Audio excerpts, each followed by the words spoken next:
and welcome to my channel Basmati Creation। देखंतु 2024-25 आर्थिक वर्षर आर्थिक बजेट आसी जाइछि जोटा कि आमर अर्थमंत्री निर्मला सीतारमण मैडम उपस्थापना करिसंती। सेही बजेट रे आमर ओडिशा पई कृषि एवं कृषक मानक पई ता सहित महिला सशक्तिकरण पई ओडिशा पई आमर एसटी एससी जो माने आमर जनजाति मानक पई जहा सब रहिछि विशेष करी आमर एनआरएलएम बा आमर नेशनल रूरल लाइवलीहुड मिशन पई कोन रहिछि से विषय को नै कि 12टी पर्टिकुलर जो बजेट उपस्थापना हेछि बहुत गुडिया बजेट उपस्थापना हेछि सेथि मध्यरु 12टी को नै कि मु आपण मानक पई आसीछि। तेनु आपण माने भिडियोटी को स्किप न करी शेष पर्यंत देखंतु। एइथिरे आपण माने आमर जो रूरल एरिया ग्रामांचल एवं ओडिशा पई जहा स्पेसिफिक अछि सेही बजेट विषय रे डिटेल्स जानि परिबे। देखंतु एही जो आर्थिक बजेट 2024-25 वर्षर सेही बजेट रो 12टी पॉइंट को नै कि मु कहूची।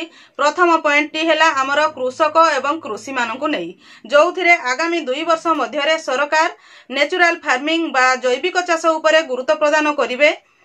सारा देश रे 1 कोटी कृषकन को नै एथिरे शामिल करा जिवो। साइंटिफिक इंस्टीट्यूशन एवं आग्रही ग्राम पंचायत गुड़िकर सहायता रे एहाको कार्यकारी करा जिवो। 10,000 बायो इनपुट रिसर्च सेंटर करी एही कार्यक्रम को संपूर्ण करिवार लक्ष्य रखा जाइछि। 2 नंबर हैला सामुका चाष को प्रोत्साहन दिया जिवो।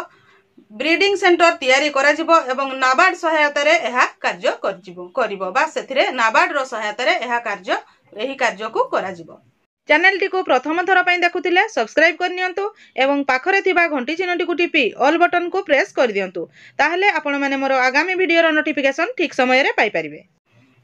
3 नंबर होची विभिन्न योजना माध्यम रे कारीगर शिल्पी WSHG कहले हमर महिला स्वयं सहायक गोष्ठी ST SC एवं महिला उद्योगी उठा दुकानी PM Vishwakarma PM Svanidhi national rural livelihood mission जोटा कि हमरो NRLM एवं स्टैंड अप इंडिया रो सहायता रे विकास पई कार्यक्रम करा जिवो।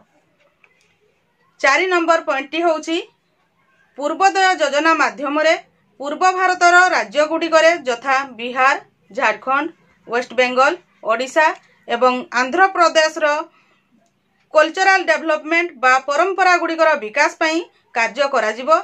जेउथिरे कि मुख्यतः मानव संबल विकास कहले ह्यूमन रिसोर्स डेवलपमेंट भित्तिभूमि विकास कहले इंफ्रास्ट्रक्चर डेवलपमेंट एवं रोजगार भित्तिक कार्यक्रम को आरंभ करिवा पई पदक्षेप निया जिवो।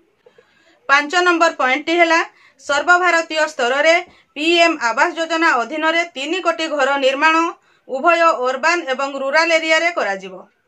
महिला सशक्तिकरण पई जोटा कि हमर 6 नंबर पॉइंट महिला सशक्तिकरण पई 3 लाख कोटी टंकारु अधिक महिला एवं बालिका मानकर विकास पई विभिन्न योजना एवं कार्यक्रम माध्यम रे खर्च करा जिवो। 7 नंबर पॉइंट हेला प्रधानमंत्री जनजाति उन्नत ग्राम अभियान माध्यम रे आदिवासी जनजाति मानकर सामाजिक एवं आर्थिक विकास पई आदिवासी बहुल अंचल बा ग्राम गुडी करे उन्नतिमूलक पदक्षेप निया जिवो जेउथिरे कि 63,000 ग्राम शामिल हेबे एवं 5 कोटी आदिवासी जनजाति उपकृत हेबे। 8 नंबर मुद्रा लोन रो लिमिट को 10 लाख रु 20 लाख को वृद्धि करा जाइछि। जेउ माने पूर्वरु तरुण कैटेगरी रे मुद्रा लोन नै ठीक भाव रे ऋण परिशोध करिथिबे सेमानकु 20 लाख पर्यंत एही मुद्रा लोन प्रदान करा जिवो बा सेमाने सेही 20 लाख पर्यंत मुद्रा लोन नै पारिबे। 9 नंबर पॉइंट टी हेला सर्वभारतीय स्तर रे PM Awas Yojana urban scheme अनुजाई 1 कोटी घर तैयारी योजना रहिछि। एथि पई 10 लाख कोटी टंका खर्च होबो।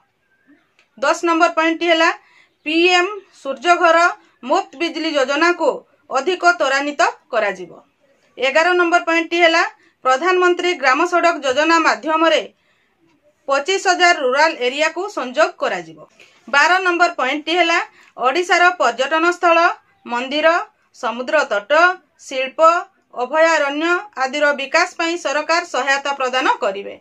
এই जो 12टी पॉइंट रे मु कहली जो 2024-25 रो जो आर्थिक बजेट उपस्थापना होईछि सेही बजेट रे हमर ओडिसा पई महिला सशक्तिकरण पई कृषि एवं कृषक पई एसटी-एससी एवं जनजाति मानक पई विशेष करी ओडिसा रो बा हमर जो माने कि रूरल एरिया रे रहउचंती सेही मानकर उन्नति पई जहा सब आसीछि एई बजेट रे पूरा फुल बजेट रो किछि मात्रा अंश एही वीडियो माध्यम रे आपण माने जानि परिथिबे। आजिर वीडियो रे बास एतिकी। आजिर वीडियो टी को आपण शेष पर्यंत देखिथिबारु आपनको बहुत बहुत धन्यवाद। नमस्कार।